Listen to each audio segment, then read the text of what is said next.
चलो तो बढ़ते हैं दूसरे मेन टॉपिक के ऊपर, हिस्ट्री का सबसे उम्दा टॉपिक, नेशनलिज्म इन इंडिया। ठीक है, तो इंडिया में नेशनलिज्म कैसे स्टार्ट हुआ, वो सब कुछ। सबसे पहली बात, जो भी आप डाइजेस्ट यूज कर रहे हो, जो भी आप नोट्स यूज कर रहे हो, वो एक बारी पढ़ लेना, which is related to this topic. ठीक है, अगर आप ओसवाल टुगेदर विथ जो भी आप डाइजेस्ट पढ़ रहे हो, सारे डाइजेस्ट अच्छे हैं, ऐसी कोई बात नहीं है स्पेसिफिकली कि ये वाला अच्छा है कि यही वाला पढ़ लो, ऐसा कोई नहीं है, कुछ नहीं है। तो जो भी आपको अच्छा लगे वो एक बारी उसके नोट्स पढ़ लेना कि कौन कौन से पॉइंट है, and then will be started with the most repeated and important questions. Okay, so let's get started. First question is of a MCQ. Arrange the following events of Indian national movement in chronological order. ये जो chronological order है ये बहुत बार आता है, तो इसको बिल्कुल भी नजरअंदाज मत करना, ये अच्छी तरह से करना। ठीक है, okay ji. So formation of Swaraj party, Lahore session of the Indian National Congress, Gandhi Irwin pact and formation of depressed class association, कौन सी चीजें कब हुई? ठीक है, सो सबसे पहली बात, फॉर्मेशन ऑफ स्वराज पार्टी, ये फर्स्ट, बिकॉज ये हुआ था 1923 में। ठीक है, अगर देखा जाए ये वाला क्वेश्चन ऐसे, तो 1923 में क्या हुआ था आपका? स्वराज पार्टी का फॉर्मेशन हुआ था, है ना, 1 जनवरी 1923 को हुआ था। Then Lahore session of the Indian National Congress, इसका फॉर्मेशन हुआ, मतलब formation in the sense Lahore session हुआ इंडियन नेशनल कांग्रेस का। ठीक है, so that was actually happen on 31 December 1929. Then what happened? Formation of depressed class association, that formed on the August 1930, and then Gandhi Irwin Pact, that was actually happened on 5th March of 1931. So according to this, B answer है, first, second, fourth and then third. Okay, ये लिख लो कब क्या हुआ था। Okay, next question. There were variety of cultural processes through which Indian nationalism captured people's imagination. Explain the statement with example. Okay, so there were variety of cultural processes through which Indian nationalism captured people's imagination. इसका meaning क्या है? CBSE 2024 को आया हुआ question है। सो ऐसी कौन सी चीज थी जो एक सामान्य जनता के मन को छू ले और वो सक्सेसफुली हम क्या कर सके, उनका जो बोलते हैं सेंटिमेंट या फिर उनकी जो विचारधारा है उसको नेशनलिज्म की ओर ला सके।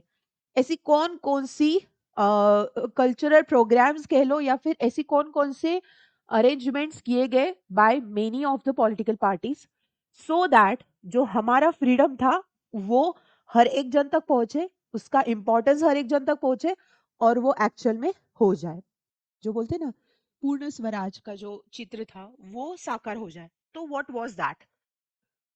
ओके, सो सबसे पहली कि आंसर लिखने से पहले थोड़ा सा उसको ब्रश अप किया जाए कि what was the background of the question. So many cultural developments that caught the Indian people's attention had an impact on the rise of Indian nationalism in the late 19th and early 20th century. ठीक है, तो ये जो चीजें थी ये late 19 and early 20 century में हुई। ठीक है,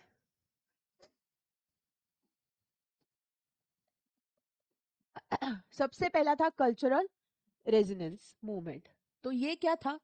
इन an effort to change colonial cultural hegemony, a number of cultural revival movements have developed throughout India to support indigenous customs, language and creation of art. Okay, so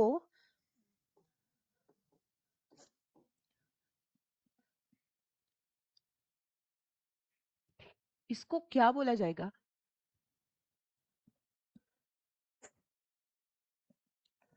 impact बोल लो, impact movement, है ना। अगर ये word आपको याद ही ना आए exam में तो खाली ये वाला वर्ड लिख लेना, वरना प्लीज उसको ऐसे ही रखना, उसको कुछ मत करना। सो जो भी चैलेंजेस थे जब भी क्या हुआ था, ब्रिटिश कॉलोनी डेवलप होना. What do you mean by the development of British colony? तो ब्रिटिश यहाँ पे आए थे फॉर हैविंग देयर बिजनेसेस, है ना, उनको यहाँ पे अपना बिजनेस डेवलप करना था. So they started making a colony. Colony का फॉर्मेशन हुआ. कॉलोनी मतलब जैसे हम रहते हैं ना, जिसको एक वसाहत बोलते हैं, कि जो लोग एक दूसरे को बहुत अच्छी तरीके से जानते हैं, उनका ऑक्यूपेशन सेम हो या फिर they are belonging to the same place, तो फिर वो क्या करते, कॉलोनी डेवलप करते. वैसे ही ब्रिटिश लोगों ने यहाँ पे आके कॉलोनी डेवलप की थी. और उस कॉलोनी डेवलपमेंट में उन्होंने इंडिया को क्या किया, सप्रेस करना स्टार्ट कर दिया. इट वाज लाइक कि अगर जंगल की तरफ वो कॉलोनी है, तो जंगल में लोग नहीं जाएंगे, आदिवासी लोग वहां से हर्ब्स फ्रूट्स नहीं कलेक्ट कर पाएंगे. फिर जो हर्डर्स होंगे वहां पे, वो चरवाहे होंगे, वो अपने पशुओं को वहां पे चारा नहीं खिलाने लेके जा सकते, बिकॉज वहां पे ब्रिटिश कॉलोनी है पास में. तो इसकी वजह से लोगों के सेंटिमेंट्स हर्ट होने लगे कि हमारे पूर्वजों से हम यहाँ पे रहते हैं, ये कौन है जो हमें ऐसे बोल रहे हैं, है ना. सो दैट हैपन. तो फिर ये जो था, ये कल्चरल रेनेंस मूवमेंट, ये क्या था, it was an effect to challenge colonial culture hegemony. A number of cultural revival movements have developed throughout India, जो क्या कर रहे थे, to support indigenous customs, language and creation of art. तो फिर इस लोगों ने ऐसे ऐसे मूवमेंट्स बनाना स्टार्ट कर दिया जो क्या कर सके, इंडिजिनियस कल्चर, मतलब इंडिया के कल्चर को, इंडिया के आर्ट को, इंडिया की हर एक वो चीज है जो बहुत सालों से इंडिया में होती आ रही है, उसको क्या कर सके, बढ़ावा दे सके. ठीक है. उसके बाद हुआ पोएट्री एंड राइटिंग. ये तो आप लिख सकते हो ना, पोएट्री एंड राइटिंग इजी है. So Indian poetry and writing contributed significantly to the uprising against colonial rule. ठीक है. सो ये जो अपन एक बात बोलते हैं हमेशा कि pen is mightier than the swords. मतलब क्या, जो ताकत पेन में होती है, लिखने में होती है, लिखने की कला में होती है, वो तलवार में नहीं हो सकती, है ना. इसका मैं मीनिंग आपको समझाती हूँ. अगर किसी बहुत बड़ी देशों में युद्ध छेड़ा जाए, तो शांति का प्रस्ताव लेके जाते हैं, है ना. और अगर वो शांति का प्रस्ताव बहुत सुंदर भाषा में राजा के माइंड पे अफेक्ट करता है, तो वो युद्ध टल सकता है, लाखों जीवों की जो हानि है वो भी टल सकती है. तो जो एक तलवार नहीं कर सकती, वो एक पेन करता है. सो अभी क्या हुआ, ये जो पोएट्री एंड राइटिंग मोमेंट है वो चालू हो गया. इसमें इंडियन पोएट्री और राइटिंग ये कंट्रीब्यूट करने लगी सिग्निफिकेंटली. मतलब इसका बहुत अच्छा इम्पैक्ट पड़ने लगा. किसको, टू द अपराइजिंग. ये बहुत अच्छे से बढ़ने लगी, इसका बहुत अच्छा असर पड़ने लगा लोगों पे, against colonial rule and the advancement of nationalist ideas. और इसकी वजह से ये तो कॉलोनियल रूल के अगेंस्ट तो चले गए, बट इसमें किसका फायदा हुआ, advancement of nationalist ideas. Poets and writers like Subramanya Bharati, Rabindranath Tagore, and Bankim Chandra Chattopadhyay use their writing to encourage the sense of solidarity among Indians, as well as sentiments of patriotism and pride in Indian culture. ये नाम रट के रखना, ये please भूलना मत. सुब्रमण्यम भारती, रविंद्रनाथ टैगोर, बंकिम चंद्र चट्टोपाध्याय. ये नाम है ना, इसके स्पेलिंग्स अच्छे से कर लेना. इन्होंने अपनी राइटिंग में जो करेज दिखाया, जो ब्रेवरी दिखाई, जो धैर्य दिखाया, a sense of solidarity among Indian as well as sentiments of, उन्होंने देशभक्ति और स्वाभिमान ये जगाने की कोशिश की. किसमें, through the Indian culture to in the citizen of India. For example the song Vande Mataram, और इसका एग्जाम्पल भी देना by writing the Vande Mataram song. ठीक है. Historical narratives. In an effort to invalidate colonial narratives that depicted Indians as inferior and backward, historians and intellectuals reinterpreted Indian history to emphasize the accomplishment and contributions of Indian civilization. Historical narratives का अर्थ क्या होता है, in an effort to invalidate, ऐसे effort करना किस चीज के लिए, कॉलोनियल नैरेटिव्स के लिए, that depicted Indians as a inferior and backward, ठीक है। Historians and intellectuals reinterpreted Indian history, उन्होंने दोबारा इंडियन हिस्ट्री दोहराई, किस चीज के लिए, कि इंडियन सिविलाइजेशन ने कितनी बार क्या किया है, जब भी मुसीबत आई है तब भी इंडियन के जो सिटीजन है उन्होंने क्या दिखाई है, बहुत बड़ी हिम्मत दिखाई है। Popular culture and mass mobilisation, ये वाला पॉइंट देखो क्या बोलता है।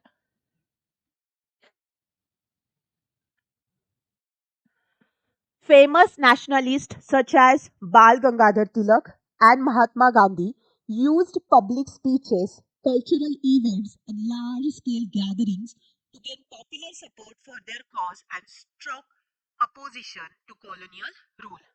दांडी यात्रा सुना होगा ना, दांडी यात्रा में क्या किया था बापू ने, वो निकले थे कहाँ से, साबरमती से, वहां से निकलते निकलते वो दांडी पहुंच गए। हर रोज वो 10 मील चलते थे, जहां पे गांव आता था वहां पे रुकते थे, रुकने के बाद वो वहां पे क्या करते थे, लोगों को प्रीच करते थे, मतलब वहां पे बहुत बड़ी भीड़ होती थी, सभा होती थी, लोग सभा को रात को आते थे, बापू उनको नेशनलिज्म के क्या पढ़ाते थे, this is written in your book, okay. उनको नेशनलिज्म के सेंटिमेंट्स थोड़े से ये करवाते थे कि आपको क्या करना चाहिए being a citizen of India, आपके क्या क्या राइट्स है वो बताते थे। और ऐसे ही कर करके वो दांडी चले गए, मतलब वो सिर्फ दांडी नहीं गए थे, उनका वो जर्नी था, रुक रुक के वो क्या करते थे, लोगों को प्रीच करते थे। द सेम वे बाल गंगाधर तिलक, उन्होंने भी क्या किया, वो सभा करते थे बहुत बड़ी बड़ी, और वहां पे उनके बहुत तीखे भाषण होते थे, और वो तीखे भाषण से क्या करते थे, बहुत सारे लोगों को प्रेरित करने करते थे स्वराज्य के लिए, ठीक है। बात आई समझ में। And they used to oppose the colonial rule. उसके बाद religious and social reforms movement, ठीक है। The idea of social equality, religious tolerance, and human dignity were highlighted by religious and social reforms movement like Arya Samaj, Brahmo Samaj, and the movements headed by personalities like Raja Ram Mohan Rai and Mahatma Gandhi. Okay, so these are religious and social reform movements. Got it? उसके बाद explain the implications of the First World War on the economic and political situation of India. Okay, so First World War के क्या क्या impact हुए, political situations क्या क्या बनी India में, उसका हमें क्या करना है, एक्सप्लेनेशन देना है। The First World War had significant implications for India's economic and political landscape. कैसे? Increased defense budget. The war led to higher defense spending which was financed through loans. सबसे पहली बात क्या हुआ, वॉर ने क्या किया, पूरा फाइनेंस हिला दिया है ना, थ्रू लोन्स हमने क्या किया था, पूरा डिफेंस मैनेज किया था। देन राइजिंग प्राइजेस, क्या हुआ, shortages caused prices to double between 1913 and 1918 resulting in hardship for many. उसके बाद क्या हुआ, जैसे ही क्या होता है ना, कोरोना के पीरियड में हुआ था कि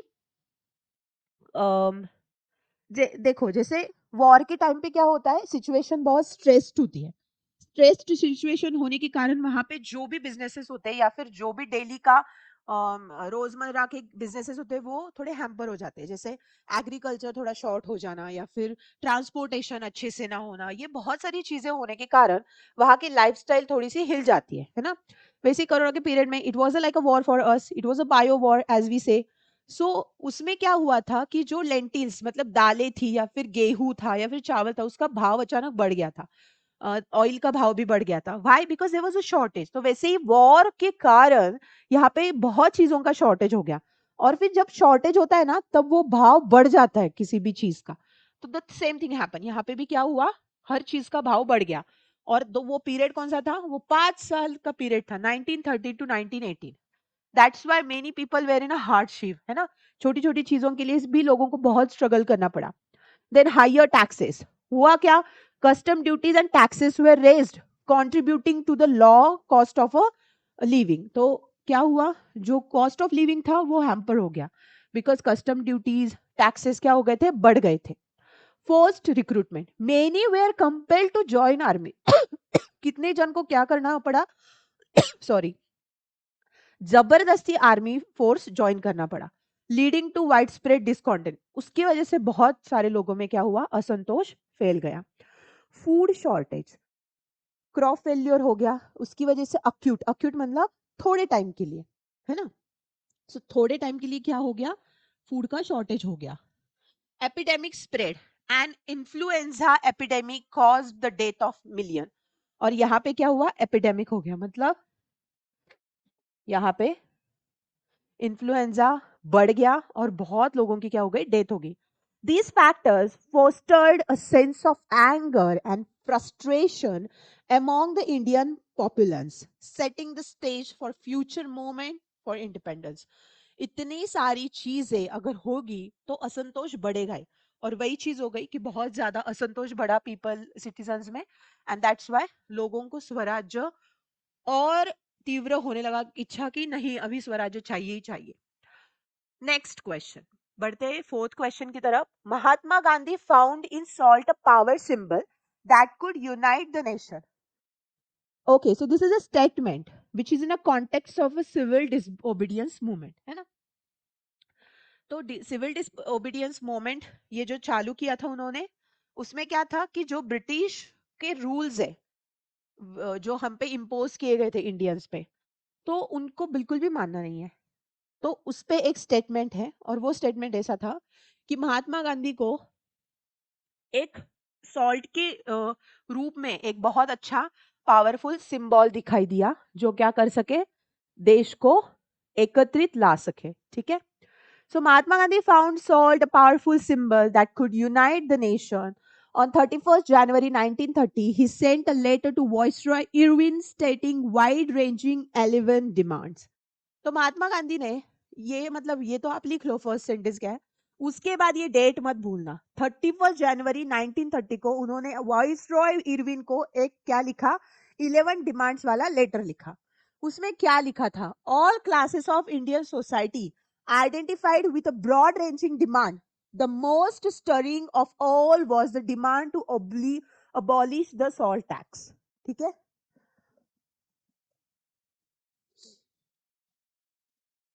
सो जो भी इंडियन सोसाइटी थी जिसने बहुत सारे, मतलब इंडियन सोसाइटी ने ब्रॉड रेंजिंग डिमांड, सो सबसे इंपॉर्टेंट डिमांड क्या थी कि जो नमक पे टैक्स लगाते हो वो निकाल दो।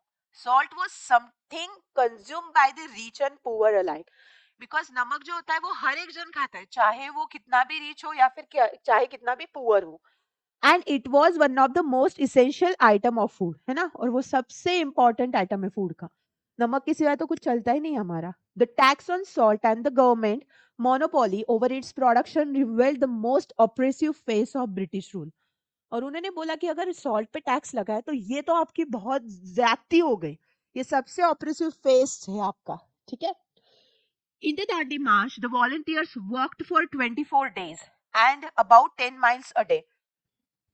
तो दांडी मार्च जब चालू हुआ था तो volunteers 24 days 10 mile a day per day 10 miles क्या करते थे? चलते थे।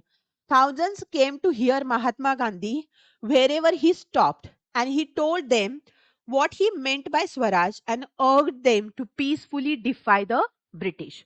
So thousands came to hear Mahatma Gandhi. बहुत जन क्या करते थे?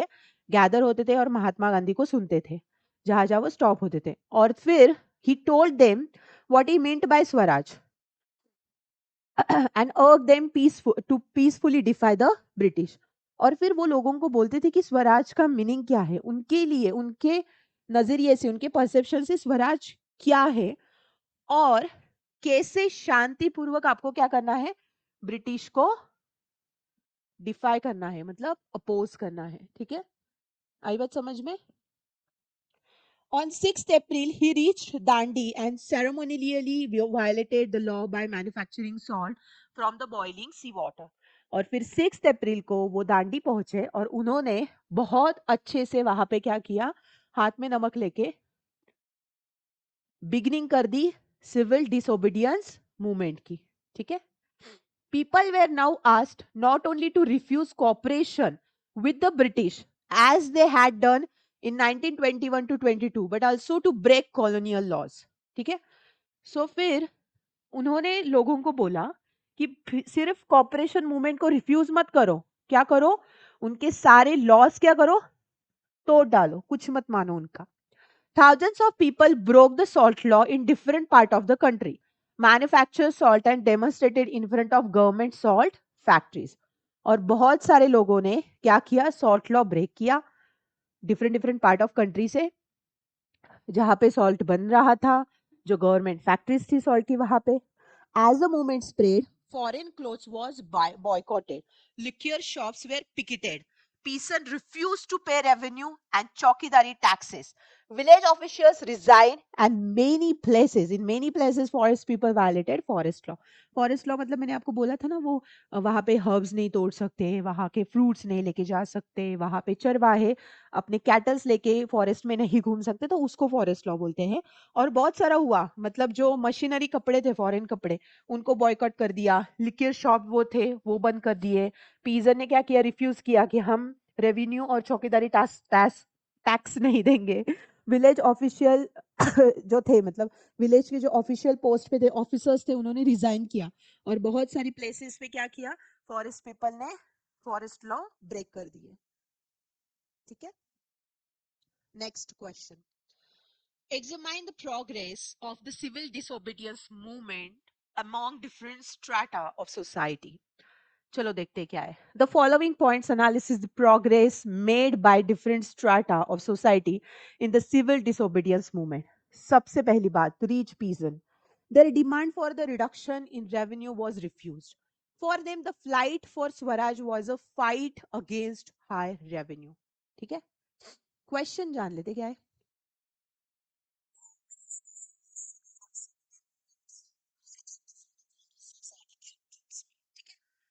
जैसे एग्रीकल्चर में किसी हुई, फिर एग्रीकल्चर बनने के बाद जो ट्रेडर्स थे उनमें किसी हुई, या फिर कोई दूसरा कोई होगा तो उसमें किसी हुई. So the following point analysis the progress, उसमें पहला था कि rich peasant, their demand for a reduction in a revenue was refused. For them the fight for swaraj was the fight against high revenue. So जो rich peasant थे, मतलब जो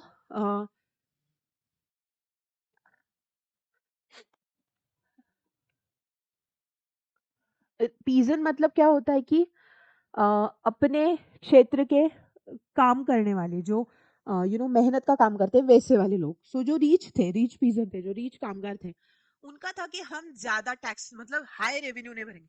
revenue देंगे, लेकिन ये जो बहुत ज्यादा रेवेन्यू है, टैक्स है, वो हम नहीं पे करेंगे. तो उनका फाइट किस लिए था, अगेंस्ट हाई रेवेन्यू, है ना, राइट. उसके बाद जो पुअर पीजन थे, मतलब जो बहुत गरीब लोग थे, दूसरे के खेत में जाने वाले या फिर दूसरे के घर पे काम करने वाले, economic depression made it very difficult for them to pay rent to the landlords. ठीक है, Congress did not support them in the rent campaign, fearing that it would upset the rich farmers. और Congress ने बिल्कुल भी support नहीं किया उनको in the rent campaign. Fearing, किस चीज का फियर था, to upset the rich farmers. ठीक है, सो उनको उनको भी प्रॉब्लम था एक ही चीज का. उसके बाद बिजनेस कम्युनिटी, बिजनेस कम्युनिटी को क्या इशू था, their demand was for the protection against export and the fixed exchange ratio. ठीक है, तो उनका जो डिमांड था वो किस चीज का था, एक तो जो एक्सपोर्ट कर रहे हैं हम, वो सही सलामत उस प्लेस पे पहुंच जाए, protection against export.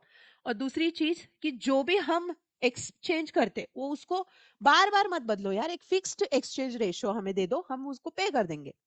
To protect their business interests, they formed the Indian Industrial and Commercial Congress in 1920 and the Federation of the Indian Chamber of Commerce and Industries, जिसको FICCI बोला जाता है, in 1927.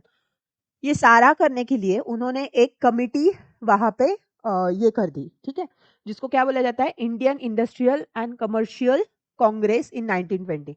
उन्होंने वो form किया, क्या form किया, Indian industrial and commercial congress 1920 में.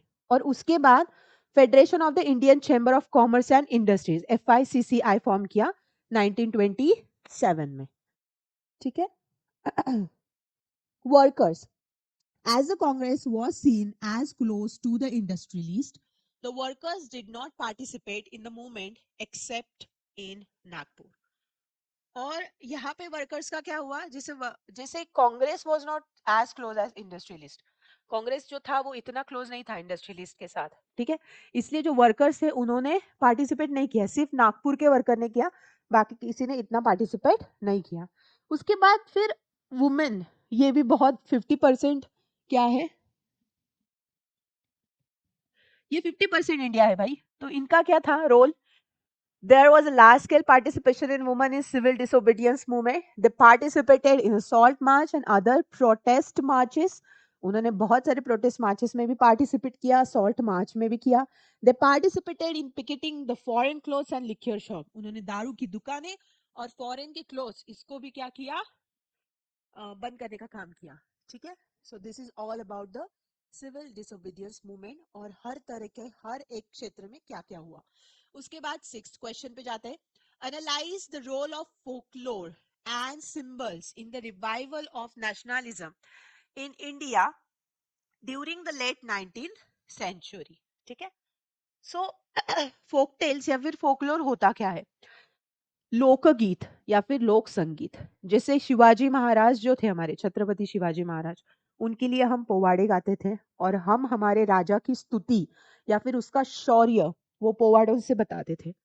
वैसे ही हम हमारी राष्ट्र की जो संपत्ति है, संपत्ति मतलब सोना नाना नहीं, जो हमारे बच्चे होते हैं वो हमारी राष्ट्र की संपत्ति होती है, और उनके भविष्य के लिए क्या क्या करना है, उसके लिए स्वराज्य कितना इंपॉर्टेंट है, ये हम फोकलोर्स और फोकटेल्स में बताते थे।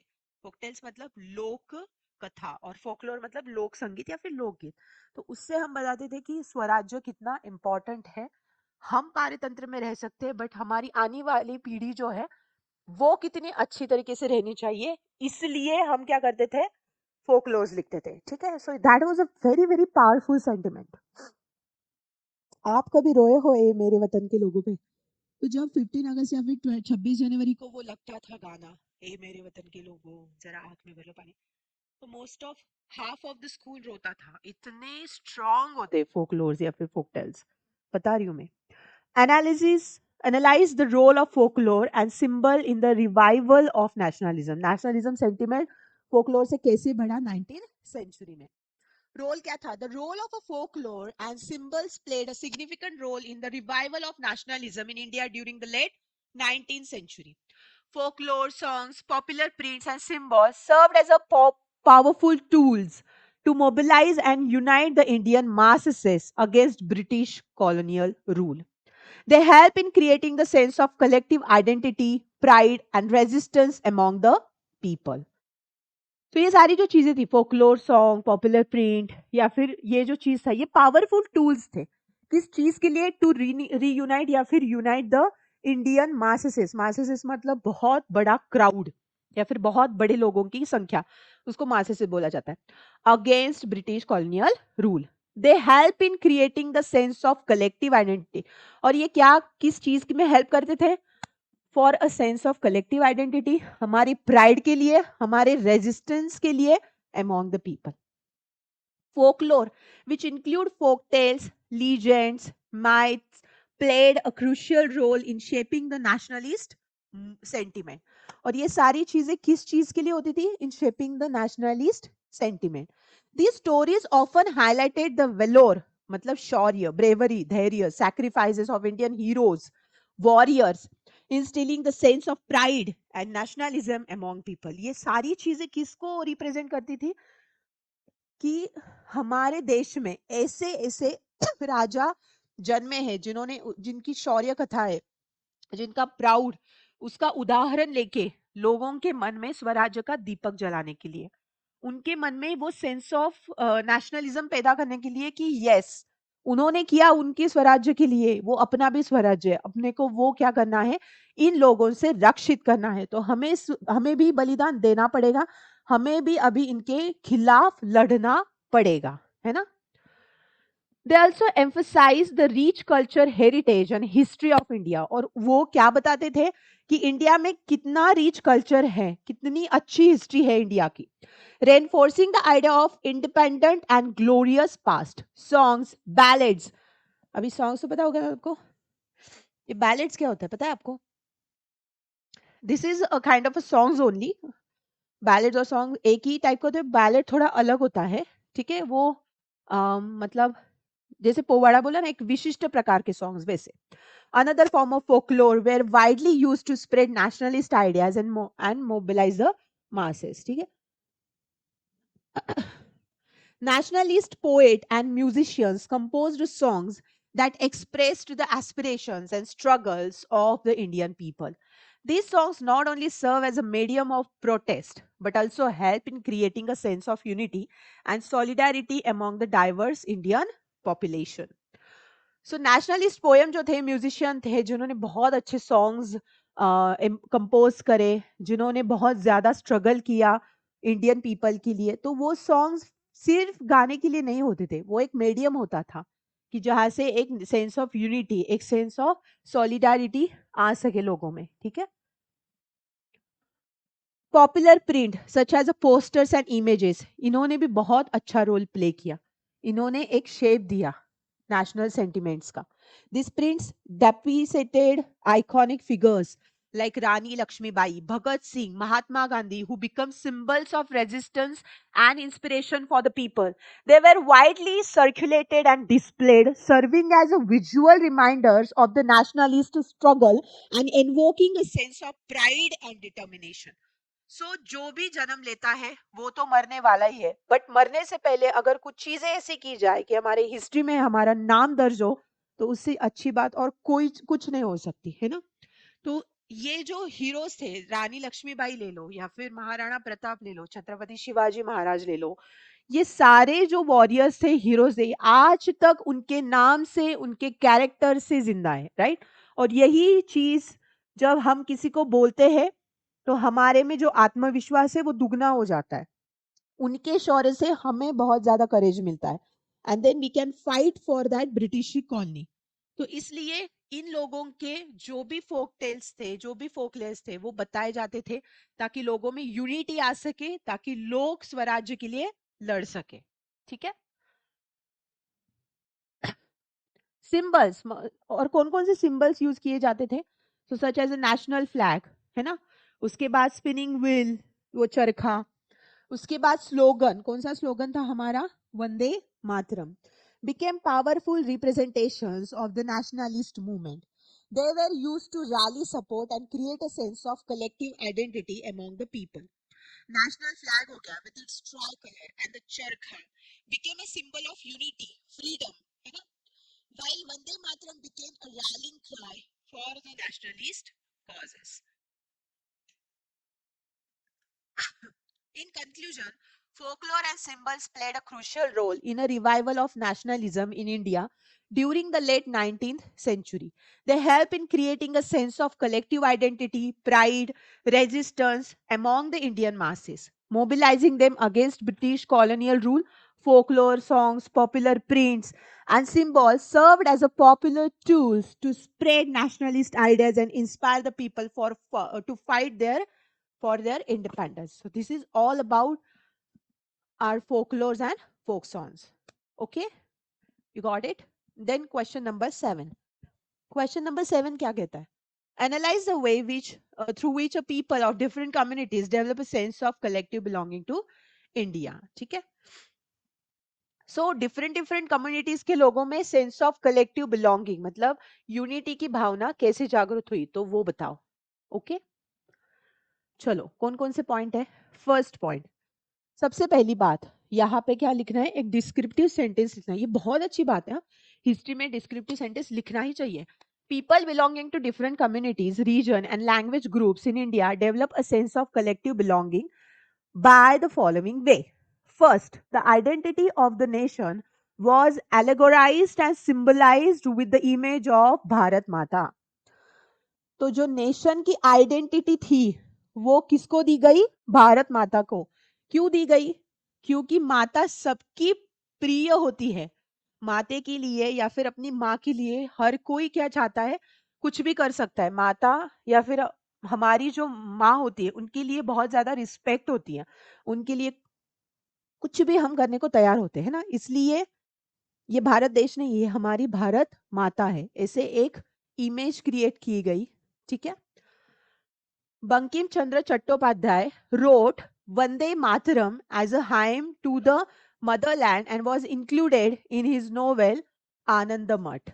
ठीक है, बहुत इंपॉर्टेंट है ये वाला शब्द और बंकिम चंद्र चट्टोपाध्याय, ये वाला शब्द इन्होंने क्या लिखा, वंदे मातरम लिखा मदरलैंड के लिए, और ये अपनी नोवेल आनंद मठ में उनको इंक्लूड किया।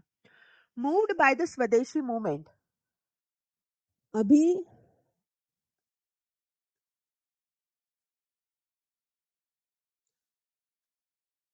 रविंद्रनाथ है, अभिंद्रनाथ को ही रविंद्रनाथ, मैं वही सोचूं, Rabindranath Tagore painted Bharat Mata and portrayed it as an ascetic figure in which she is calm, composed, divine, and spiritual. Okay. Ideas of nationalism also developed through a movement to revive Indian folklore. Icons and literally symbols played a significant role in unifying people and inspired them with a feeling of nationalism. उसके बाद स्वदेशी movement हुई, फिर रविंद्रनाथ टैगोर ने क्या किया, भारत माता के एस्थेटिक पोर्ट्रेट तैयार किया जिसमें वो बहुत शांत, काम, कंपोज्ड, डिवाइन एंड स्पिरिचुअल है। उसकी वजह से लोगों को भी समझ में आ गया कि नहीं, हमें हमारी पवित्रता रखने के लिए इन ब्रिटिशों को तो मार भगाना ही होगा, इनको खदेड़ना होगा भारत से। India's of nationalism also developed through a movement to revive Indian folklore. उसके बाद folklore मतलब ये जो गाने होते हैं इंडियन भारत माता पे, वो क्या हुआ, वो सामूहिक सभा में वो चलाना स्टार्ट हो गया। फिर जो आइकॉन्स थे, लिटरली सिंबल्स थे, उनको सिग्निफिकेंट किया गया फॉर यूनिफाइंग द पीपल, उनको इंस्पायर किया गया फॉर द नेशनलिज्म। ठीक है, with the feeling of nationalism. समझ में आया? चलो,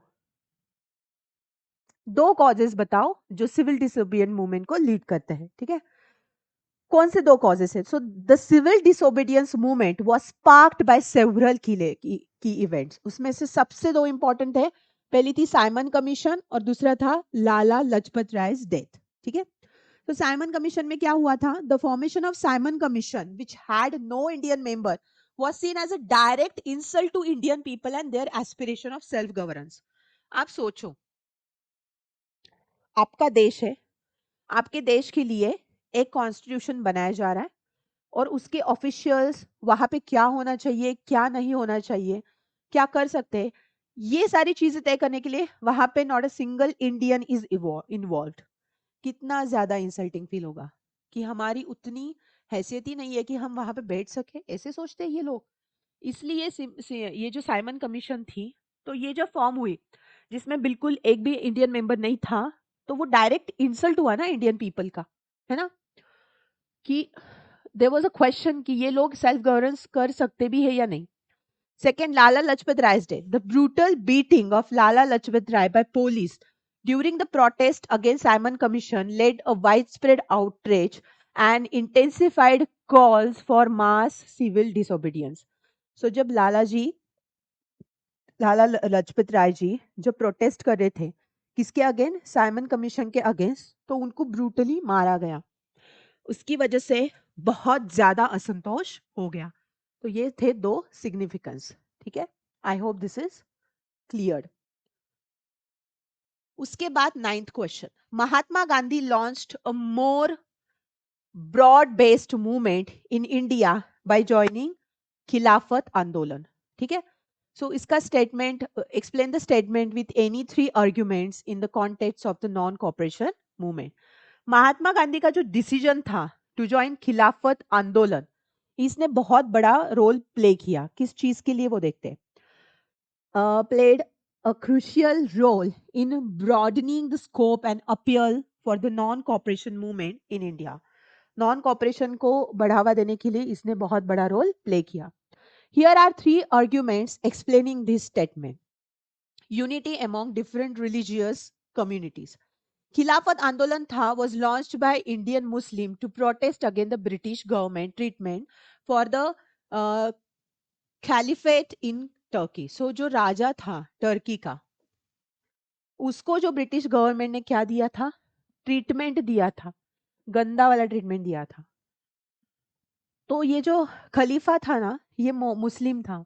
इसकी वजह से इंडिया के मुस्लिम को बहुत दुख हुआ और उन्होंने खिलाफत मूवमेंट चालू कर दी। उसको गांधी जी ने सपोर्ट किया। ठीक है, बिकॉज गांधी जी का एम क्या था? Gandhi ji aim to create a united front of Hindu and Muslim against British rule.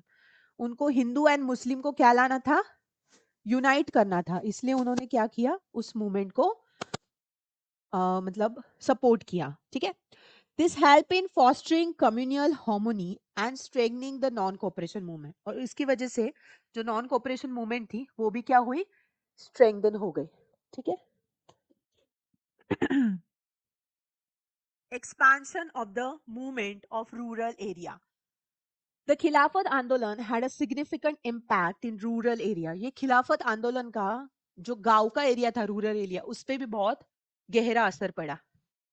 Where the influence of religious leaders was strong, जहाँ पे जो रिलीजियस लीडर थे उनका जो इन्फ्लुएंस था वो अगर स्ट्रांग था वहां पे, तो उस जगह पे उस एरिया में बहुत अच्छा इम्पैक्ट पड़ा। ठीक है, by aligning with the Khilafat cause, Gandhi was able to mobilize support and participation from the rural population.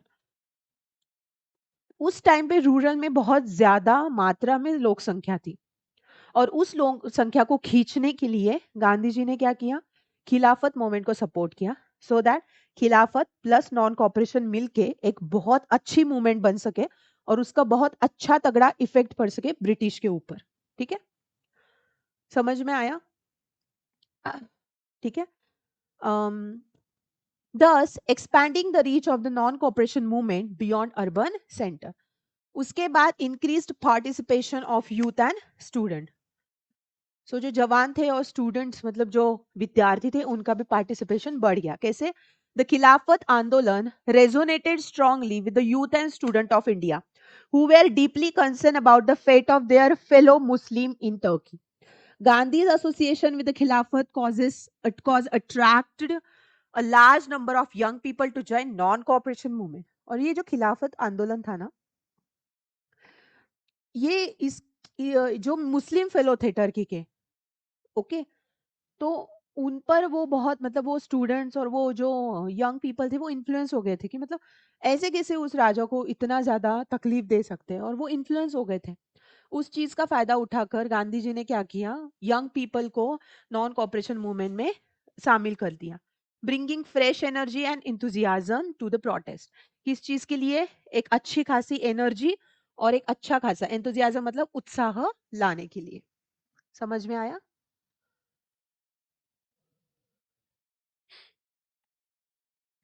Next question, ये इंपॉर्टेंट क्वेश्चन है। हाँ, okay, so let's get started.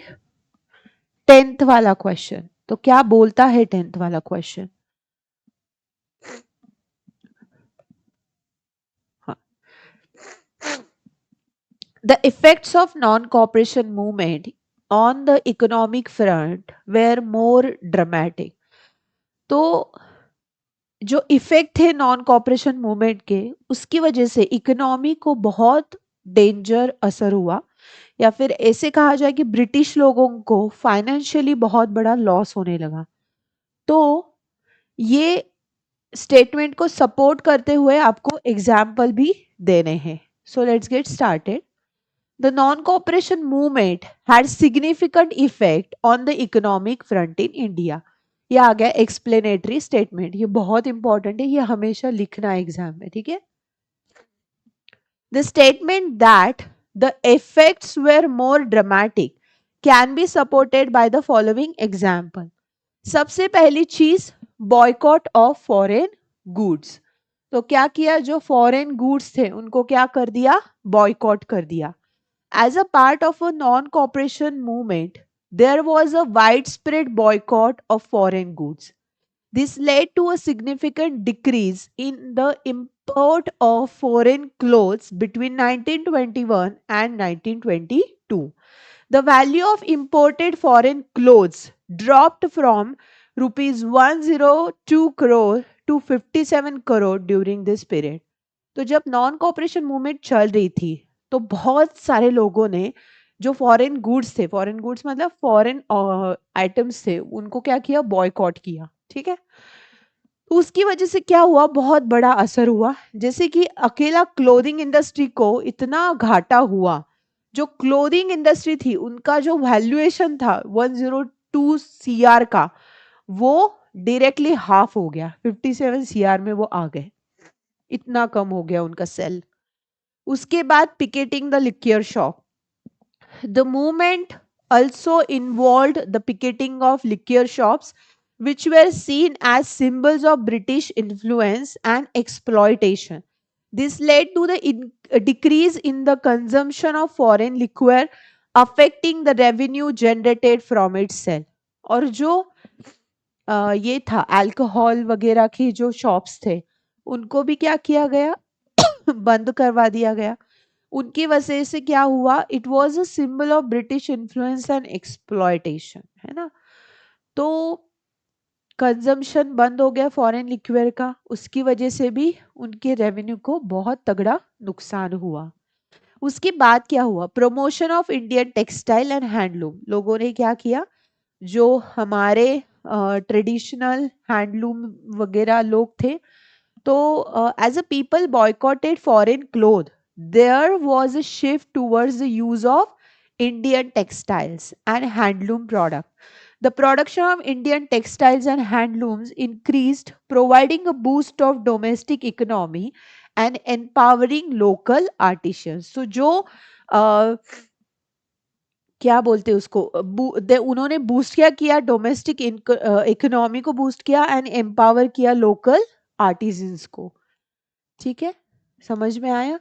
This example demonstrate that the non cooperation movement had a significant impact on the economic front, leading to the reduction in the consumption of foreign goods and the promotion of Indian industries. Let's get started with the second question. uh, okay, ये case study है। ठीक है, तो इसको हम अच्छे से देखेंगे क्या है क्या नहीं है। Read the following source carefully and answer the question that follow. Modern nationalism in Europe came to be associated with the formation of national states. It also meant a change in people's understanding of who they are or who they were and what defined their identity and sense of belonging. New symbols and icons, new songs and ideas forged new link and redefine the boundaries of communities. In most countries, the making of these new national identity was a long process. How did these consequences emerge in India? In India, and as in many other colonies, a growth of modern nationalism is intimately connected to the anti colonial movement. People began discovering their unity in the process of their struggles with colonialism. The sense of being oppressed under colonialism provided a shared bond that tied many different groups together, but each class and group felt the effect of colonialism differently. Their experiences were varied, and their notions of freedom were not always the same. The Congress under Mahatma Gandhi tried to forge these groups together within one movement, but the unity did not emerge without conflict. ठीक है, सो ये passage बोल रहा है कि सारे जहाँ पे बहुत ज़्यादा रेवोल्यूशनरी चेंजेस रहते हैं, फ्रांस में रेवोल्यूशन हो गया, उसके बाद हमने देखा कि यूरोप में बहुत जगह हो गया, तो वहाँ इंडिया में जब ब्रिटिश का राज था तो इंडिया ने कैसे अपने नेशनलिज्म सेंटिमेंट को बढ़ाया, ऐसी कौन सी चीजें थी जो कारीगर रही नेशन को फ्रीडम देने के लिए। ठीक है, ये बोलने वाला ये पूरा पैराग्राफ है, और फिर थोड़ा बहुत महात्मा गांधी का एक्सप्लेनेशन आया नीचे। So what was the people understanding of the nation, लोगों की क्या अंडरस्टैंडिंग थी, people's understanding of nation was a modern state having centralized power, exercising sovereign control on over their own territory. तो लोगों की अंडरस्टैंडिंग क्या थी टुवर्ड्स अ नेशन, तो लोगों की ये अंडरस्टैंडिंग थी कि कुछ भी हो जाए, बाहर के लोग आके यहाँ पे राज नहीं कर सकते। यहाँ पे हम हमारे लोग ही आएंगे और हम हमारे लोगों को क्या करेंगे, इस गवर्नेंस के लिए सपोर्ट करेंगे, है ना। तो जब भी केस स्टडी आती है ना, डिक्टो उसी में से छाप के मत लिखना प्लीज। अपनी खुद की थोड़ी सी थिंकिंग पावर इलैबोरेट करना और फिर लिखना, वरना कुछ मार्क्स नहीं मिलने वाले। कॉपी पेस्ट के मार्क वैसे भी नहीं मिलते हैं, तो छापाई बंद कर दो। बहुत हुआ, इंग्लिश के पैसेज में भी वैसे के वैसे आंसर प्रिंट हो रहे थे और फिर बाद में बोला जा रहा था कि इंग्लिश का पेपर गया बहुत अच्छा गया। ऐसे मत करो, थोड़ा तो अपना दिमाग लगाओ। मार्क्स चाहिए या नहीं चाहिए रिजल्ट कार्ड पे, ऐसे मत करो। How was the growth of modern nationalism intimately connected to the anti colonial movement? So, the growth of modern nationalism in India was intimately connected to the anti colonial movement. The sense of belonging oppressed under colonialism provided a shared bond that tied different groups together. तो ये जो anti colonial movement था, इसमें बहुत सारे अलग अलग जो ट्रूप्स थे, जो लोग थे, जो ग्रुप्स थे लोगों के, वो क्या हो गए, एकत्रित आ गए और उन्होंने चालू किया लड़ना। ठीक है। The Congress under Mahatma Gandhi tried to unite this groups within one movement. Okay.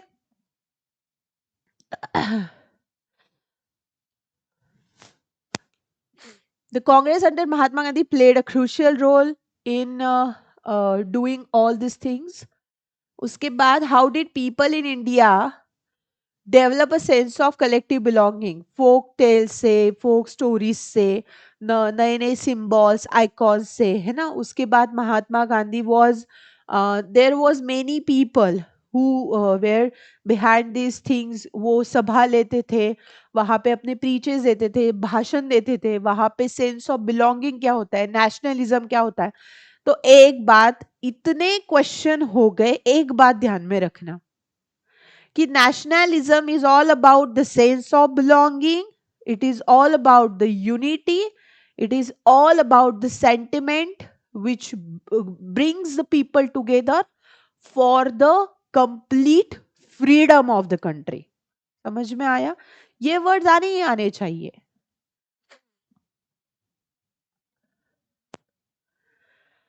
Describe the spread of non cooperation movement in country side. ये क्वेश्चन हो चुका है। अगर ये क्वेश्चन आपका, नहीं ये कर लेते हैं, इसमें दो जो है ना वो अलग पॉइंट है। ओके, सो ये question, they describe the spread of non cooperation movement in country side. The spread of non cooperation movement in the country side involved several की डेवलपमेंट। कौन कौन से? इन Awadh, peasant were led by Baba Ramchandra against talukadas and landlords who imposed high rent and various cesses. Okay, so बहुत सारे अलग अलग taxes, बहुत अलग अलग रेंट वो क्या करने लगे, इम्पोज करने लगे। जो लोग बाहर से यहाँ पे आते थे तो उन पे वो क्या करते थे, बहुत सारा हाई रेंट लगाते थे कि बहुत सारा रेंट तुम्हें भरना पड़ेगा और बहुत सारे चीजें भी आपको करनी पड़ेगी। तो ये अवध जो था, ये अवध में जो कामगार लोग थे, जो कारागिर लोग थे, उन्होंने बाय द लीडरशिप ऑफ बाबा रामचंद्र तालुकादार और लैंडलॉर्ड के अगेंस्ट क्या की, एक मूवमेंट की। ठीक है, ये तो हो गया स्प्रेड ऑफ नॉन कॉपरेशन का पहला एग्जाम्पल। दूसरा एग्जाम्पल देख लेते हैं।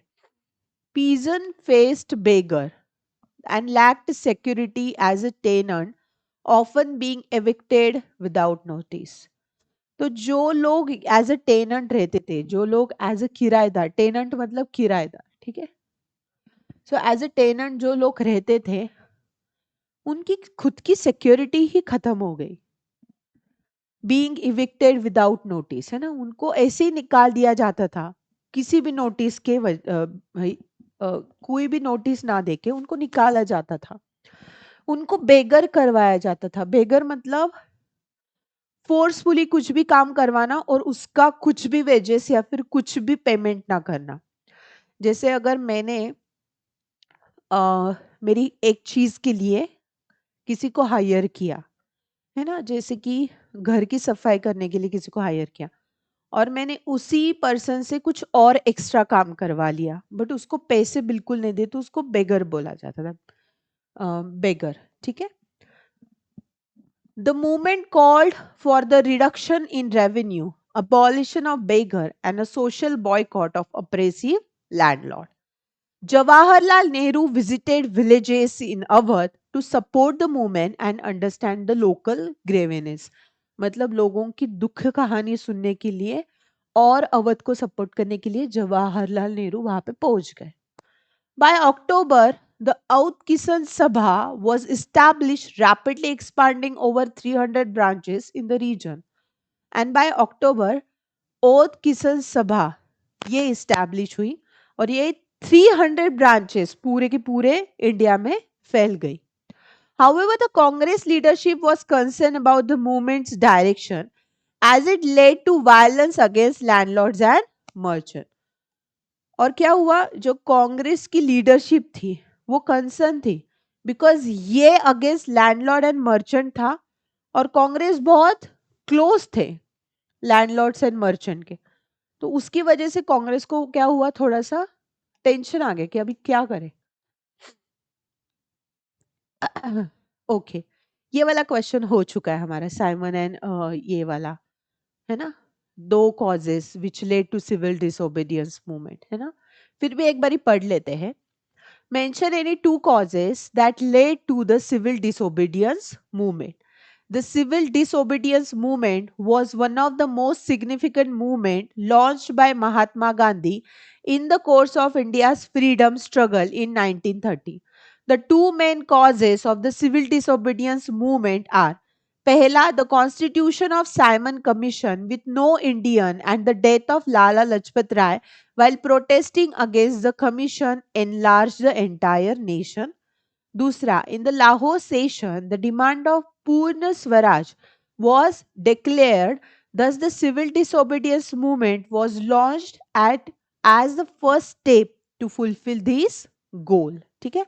सो सिविल डिसोबीडियंस मूवमेंट एक सिग्निफिकेंट मूवमेंट था जो महात्मा गांधी की लीडरशिप की वजह से जॉइन मतलब लॉन्च हुआ था for the India's complete freedom, और वो था 1930 के केस में. इसके दो कॉजेस थे.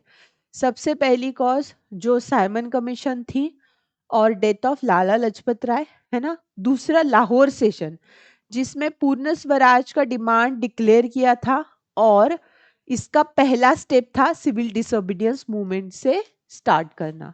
ठीक है. Why did Mahatma Gandhi decide to call off civil disobedience movement in 1931? So जो 1931 में महात्मा गांधी ने सिविल डिसोबीडियंस मूवमेंट स्टार्ट किया था उसको अचानक से बंद करवा दिया गया. क्यों, इसका रीजन क्या था? So, जो Mahatma Gandhi decided to call off the civil disobedience movement because he reached a pact known as Gandhi-Irwin Pact with a British Viceroy, Lord Irwin. Okay? As a part of this, तो उन्होंने एक pact किया किसके साथ? British के साथ. British viceroy था उस टाइम का लॉर्ड इरविन, उसके साथ उन्होंने पैक्ट किया जिसको क्या बोला जाता है? गांधी इरविन पैक्ट भी बोला जाता है. ठीक है. According to this pact the British agreed to release political prisoner, allow the participation of Congress in the second round table of conference, and lift the ban of the salt satyagraha. Okay. So is according to this pact British ने agree किया कि जो भी political prisoner हो गए उनको हम क्या करेंगे? फ्री कर देंगे. उसके बाद जो सेकेंड राउंड कॉन्फ्रेंस होगा, राउंड टेबल कॉन्फ्रेंस, वहां पे हम क्या करेंगे? कांग्रेस के लोगों को पार्टिसिपेट करने देंगे. सॉल्ट के सत्याग्रह पे बैन हटाया जाएगा. Gandhiji believed that this was a significant step forward and decided to suspend the movement to give negotiation a chance. तो गांधी जी को ऐसे लगा कि चलो ये थोड़ा पॉजिटिव वे ने वर्क कर रहा है, तो हम एक चांस उनको निगोसिएशन के लिए देना चाहिए, है ना. इसलिए उन्होंने डिक्लेयर किया to call off the civil disobedience movement. और ये आ गया second case study. The independence day pledge 26 January 1930. We believe that it is the inalienable right of the Indian people, as of any other people, to have freedom and to enjoy the fruit of their toil and have the necessities of a life, so that they may have full opportunities of growth. We believe also that if any government deprives people of these rights and oppresses them, the people have a further right to alter it or to abolish it. The British government in India has not only deprived Indian people of their freedom, but has based itself on the exploitation of the masses and has ruined India's economy, economically, politically, culturally, spiritually. We believe, therefore, that India must sever the British connection and attain Purna Swaraj or complete independence. It is all about the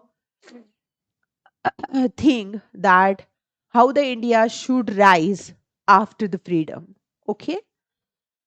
First question: why was the freedom considered an inalienable right of the Indian people? Inalienable मतलब क्या होता है? Inalienable मतलब ये birth right है, freedom is a birth right, है ना? तो ये इनसेपरेबल राइट कैसे है? ओके, फ्रीडम इनसेपरेबल राइट कैसे है? Freedom was consider as an inalienable right of the Indian people because, like any other people, they believed that they had the right to enjoy the fruits of their labor, have the necessity of life, and have full opportunity for growth. The belief that if any government deprived them of these rights and oppressed them, they had the right to alter or abolish it. Okay? So, freedom ये एक इनअलाइनेबल right है।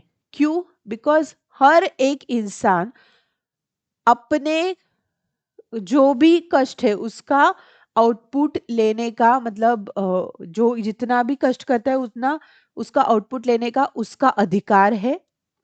जो भी life की necessities है वो पा सकता है, जो भी अपॉर्चुनिटी ग्रोथ करने के लिए वो उसका अधिकार है। और ये सारे अधिकार को गवर्नमेंट बिल्कुल भी डिप्राइव मतलब सप्रेस नहीं कर सकती है। तो कोई भी गवर्नमेंट हो वो बिल्कुल भी ऐसे नहीं कर सकती है, right? Why was Purna Swaraj considered essential by the people of India?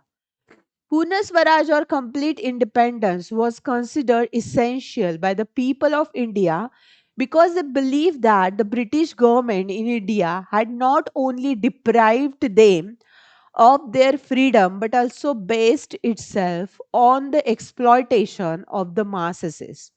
They saw complete independence as the only way of freedom themselves from economic, political, cultural, and spiritual ruin caused by British rule.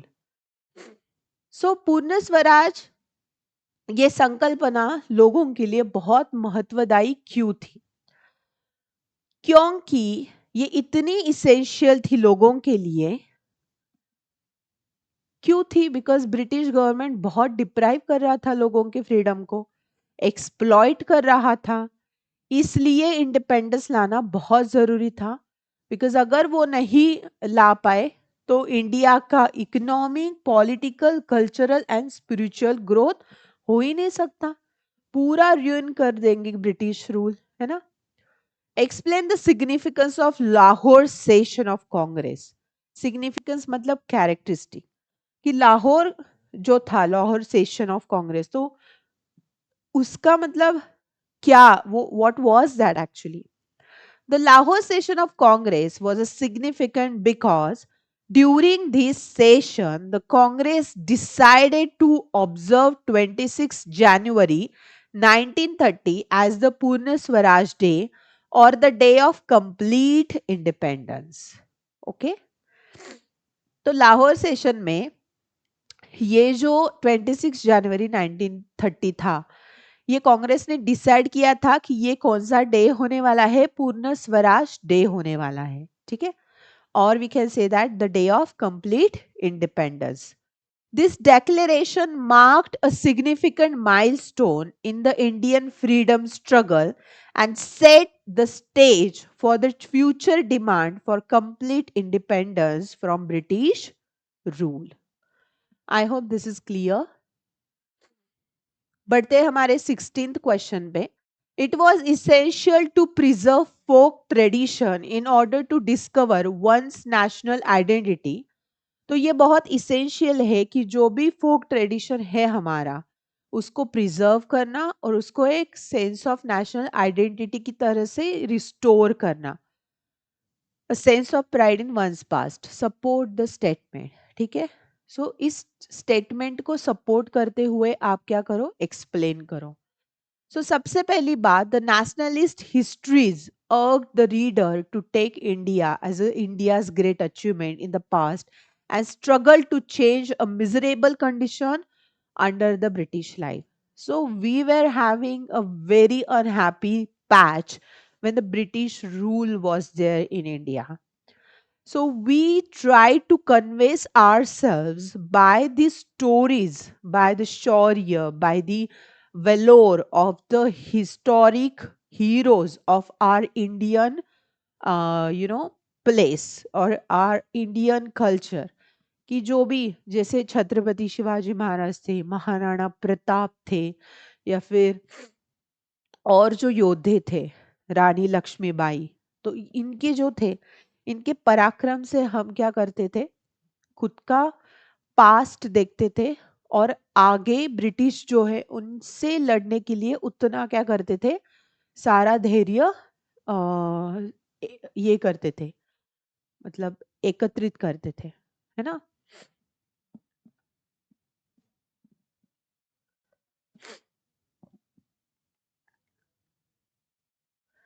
In the 19th century, the Indian nationalists began recording folk songs sung by bards and toured different villages to gather folk songs and legends. The belief that tales gives a true picture of traditional culture that has been corrupted and damaged by outsiders. Okay. Indian began to look into the past to discover India's greatest achievement. They wrote about the glorious development in ancient time when art and architecture, science, mathematics, religion, culture, law and philosophy, craft, trade flourished. So सारी चीजें India क्या था वो लिखना है past में, और उसको सेंस ऑफ बिलोंगिंग, यूनिटी दिखाना है. That is nothing but the support statement. Okay, समझ में आया. ये आ गई फिर से एक the sense of collective belonging की case study. Okay, this sense of collective belonging came partly through the experience of united struggles.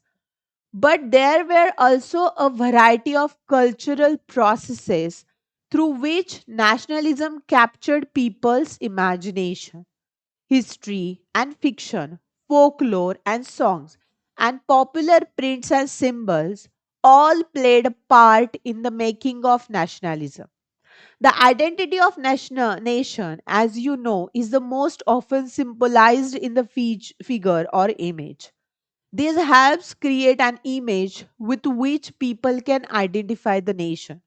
It was the 20th century with which the growth of nationalism that the identity of India came to be visually associated with the image of Bharat Mata. The image was first created by Bankim Chandra Chattopadhyay. है ना? In the 1870, he wrote Vande Mataram as a hymn to the motherland. Later, it was included in his novel Anandamath and widely sung during the Swadeshi movement in Bengal. Moved by the Swadeshi movement, Rabindranath Tagore painted his famous image of Bharat Mata. In this painting, Bharat Mata is portrayed as an aesthetic figure. She is calm, composed, divine, and spiritual. In subsequent years, the image of Bharat Mata acquired many different forms. As it circulated in popular print and was painted by different artists, devotion to his mother figure came to be seen as evidence of one's nationalism. Okay, तो question देखते क्या है, how did the nation become a reality in the minds of people. देखो ये वाला जो question है ना, वो ये क्वेश्चन है कि नेशन लोगों के माइंड में एज अ रियलिटी कैसे आ गया. तो सबसे पहला इसमें ये वाला वर्ड आना चाहिए, the sense of collective belonging. उसके बाद फिक्शन से, हिस्ट्री से, फोक सॉन्ग सॉन्ग से, पॉपुलर प्रिंट लिखना है, symbol played as a significant role in shaping the idea of nation, ये सारी चीजें आनी ही चाहिए. ठीक है, आई बात समझ में. How did nationalism capture the people's imagination. फिर से वही चीज आपको रिपीट करनी है उसमें, कि भारत माता को एक क्या किया गया, मतलब नेशन को एक क्या सिंबलाइज किया गया, एज अ भारत माता, है ना. उसके बाद भारत माता का एक्सप्लेनेशन रविंद्रनाथ टैगोर जी ने कैसे किया था वो लिखना है. और उसके बाद वो सारा आपको लिखना है कि वो invoke emotions, inspire unity and mobilise people for the cause of nationalism कैसे हुआ. ठीक है.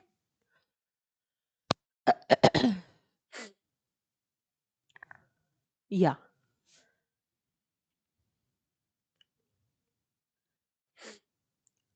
describe the two satyagraha movement launched by Gandhiji just after his return to India from South Africa.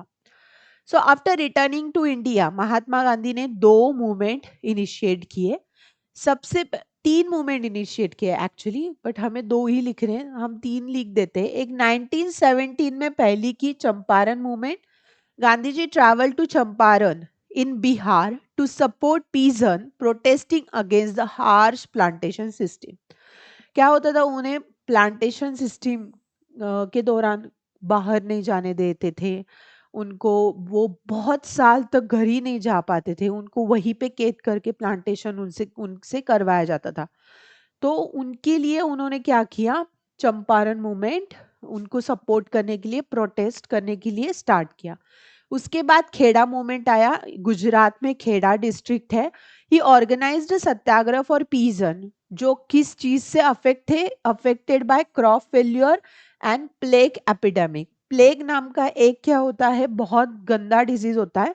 Rat होता है ना, रैट के ऊपर plague के कीड़े होते हैं और उसकी वजह से होता है. ठीक है, जो हमारे आर्मपिट होते हैं उसमें बहुत बड़ी गांठ आ जाती है प्लेग की वजह से और लोग मर भी जाते हैं.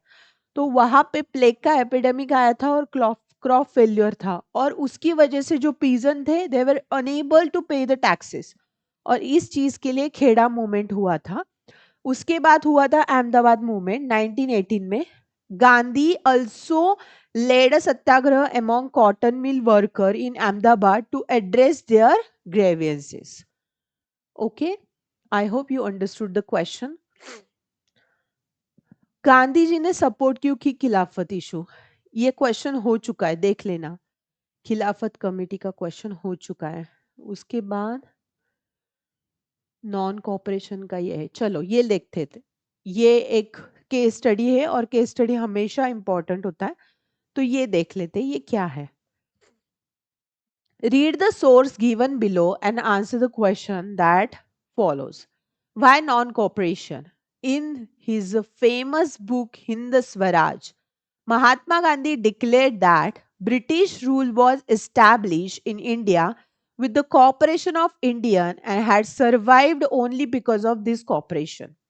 If Indians refused to cooperate, British rule in India would collapse within a year and Swaraj would come. How would non-cooperation become a movement? Gandhiji proposed that the movement should unfold in stages. It should begin with the surrender of titles that the government awarded and a boycott of civil services, army, police, court, and legislative council, schools, and foreign goods. Then, in case the government used a repression, a full civil disobedience campaign would be launched. Through the summer in 1920, Mahatma Gandhi and Shaukat Ali toured extensively, mobilizing people support for the movement. ठीक है? तो what was the weapon of Gandhi ji to fight against the British Empire in India? तो ये था सत्याग्रह.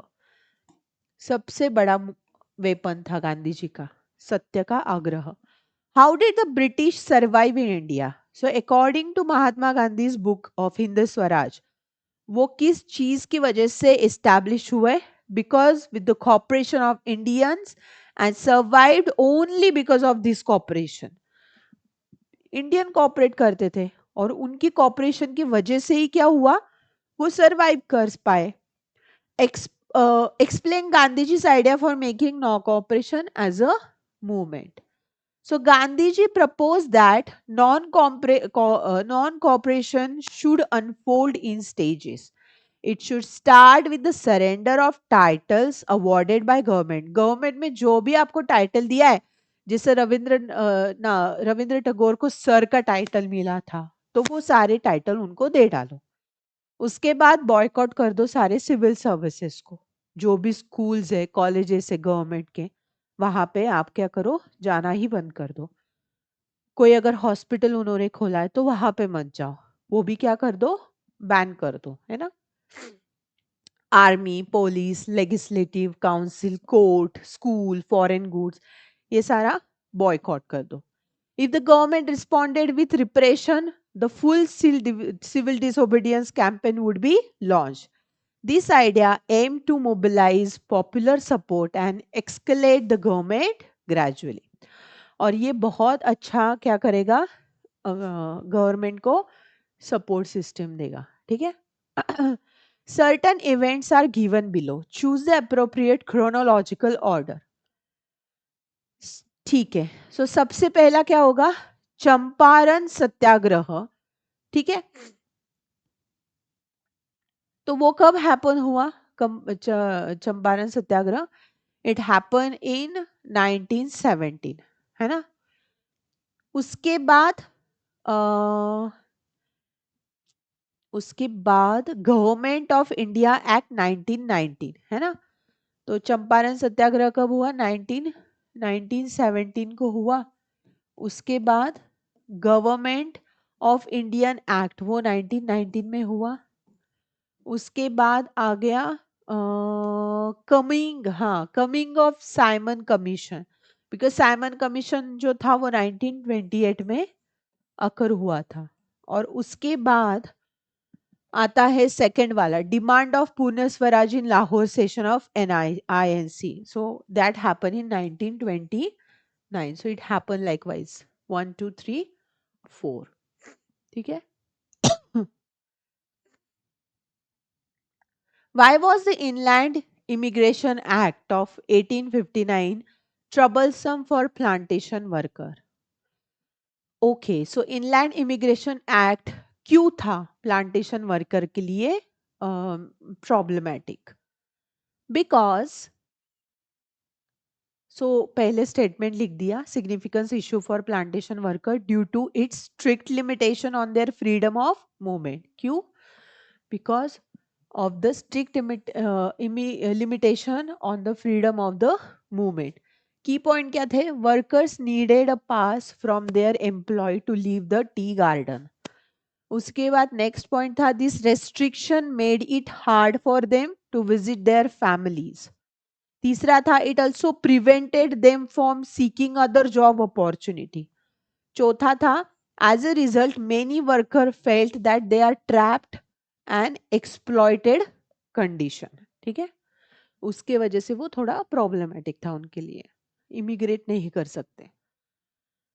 अच्छा जी. Name the association form by doctor BR Ambedkar for Dalit in 1930. The association formed by Dr. Baba Saheb Ambedkar in 1930 was Depressed Class Association. What it was? It was a Depressed Class Association. Okay, चलो अभी फिर से क्या आ गया? Case study आ गया, Swaraj in the plantation. Workers too had their own understanding of Mahatma Gandhi and the notion of Swaraj.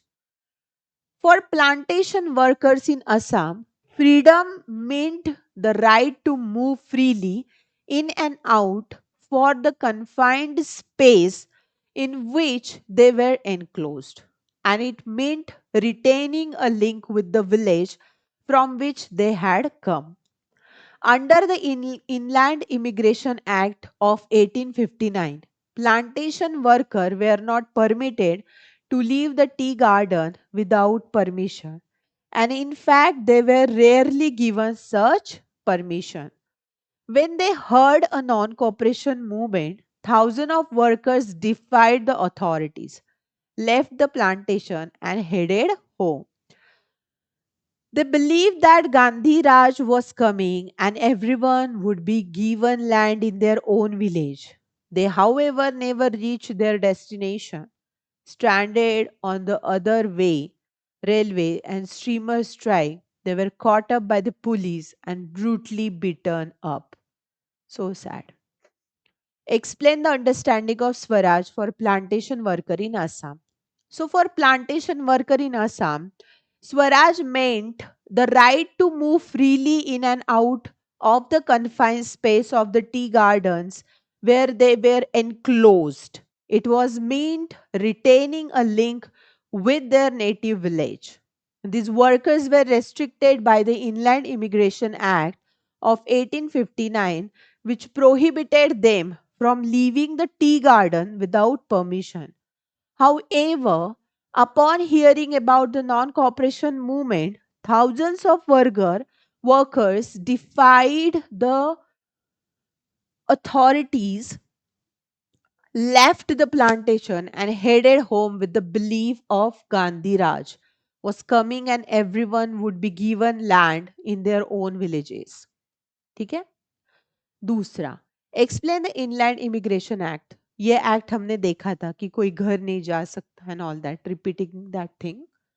Identify the appropriate reason of the civil disobedience movement. ये भी हुआ है हमारा, लेकिन ये एमसीक्यू है तो वो देखेंगे हम क्या एमसीक्यू है on the civil disobedience movement. Identify the appropriate reason from the following option for the non participation of industrial workers in the civil disobedience movement. Industrialists were close to the Congress. Britishers offered them good salaries. They were reluctant towards the boycott of foreign goods and growth of socialism. Okay, तो इसमें जो industrial worker थे, ठीक है, तो ये जो so for the non participation, इन्होंने पार्टिसिपेशन क्यों नहीं किया? बिकॉज ये क्या थे? इंडस्ट्रियलिस्ट जो थे वो कांग्रेस को बहुत क्लोज थे, इसीलिए उन्होंने क्या नहीं किया? पार्टिसिपेशन नहीं किया. ठीक है. Why did Simon Commission came to India? Identify the correct reason from the following option: to control the campaign against the British in cities, to look into the functioning of the British, to initiate salt in India, and to suggest changes in the functioning of industrial system in India.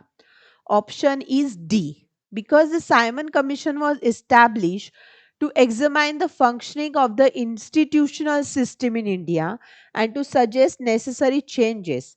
Its primary aim was to address the growing demand for political reform in response to the nationalist movement. Okay.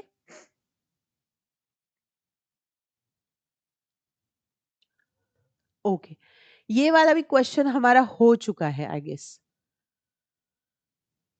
Yes.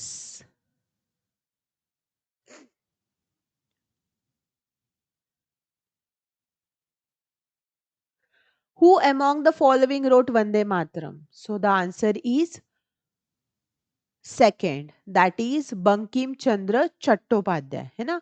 उन्होंने वो song भी लिखा है और उनकी जो novel है आनंद मठ उसमें भी वो है। ठीक है। Moments in the town.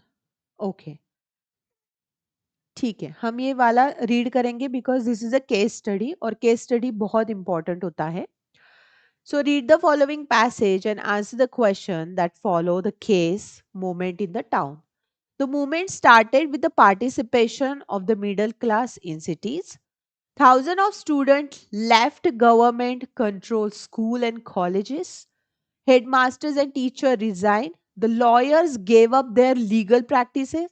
Council elections were boycotted in most provinces except Madras, where the Justice Party, the party of the non Brahmin, felt that entering the council was one way of gaining some power, something that usually only Brahmins had access to. The effect of non cooperation movement on the economic front were more dramatic. Foreign goods were boycotted, liquor shops picketed, and foreign clothes burnt in huge bonfire. The import of foreign cloth halved. Between 1921 to 1922, its value dropping from 102 to 57 cr. In many places, merchants and traders refused to trade in foreign goods or finance foreign trade. As a boycott movement spread, the people began discarding imported clothes and wearing only Indian one. Production of Indian textile mills and handlooms went up. Explain the role of Justice Party in boycotting council elections. So the Justice Party in Madras wanted to contest the council election to gain a power and authority which was only available to Brahman that time. ठीक है? How were the effect of non-cooperation movement on the economic front dramatic? कैसे था? Merchant burnt foreign clothes in huge bonfire, refusing to buy foreign goods completely, and even picketed liquor shops. So import of foreign goods reduced half, and it gives a dramatical situation or reaction. What is the effect of boycott movement on foreign textile trade? So the boycott movement affected foreign trade negatively. Import of clothes were reduced to half in initial value. Businessmen refused to finance foreign trade or wear foreign goods. People began discarding imported clothes and started wearing only Indian made fabric from mills and handlooms. Okay? Kheda का सत्याग्रह आपको पता है। First world war का economic situation ये भी हो चुका है। Okay, so now we are done with the nationalism in India. उसके बाद हम चालू करेंगे मेकिंग ऑफ ग्लोबल वर्ल्ड। तो stay tune with the things, बहुत इंपॉर्टेंट क्वेश्चन किए जा रहे हैं। ये सारे के सारे क्वेश्चंस आने वाले एग्जाम के लिए सच में बहुत कारागिर रहने वाले हैं। सो नेक्स्ट वीडियो आने तक इस वीडियो की बहुत अच्छी प्रैक्टिस करना, क्वेश्चंस आंसर सुनना अच्छे से और उसके मेन मेन पॉइंट लिख लेना। और जब भी आपका रिवीजन करने का मन करे वही क्वेश्चंस के वो जो मेन पॉइंट है वो रिवाइज करना। Thank you so much for watching this video. Stay tune because next video short period में ही आने वाला है।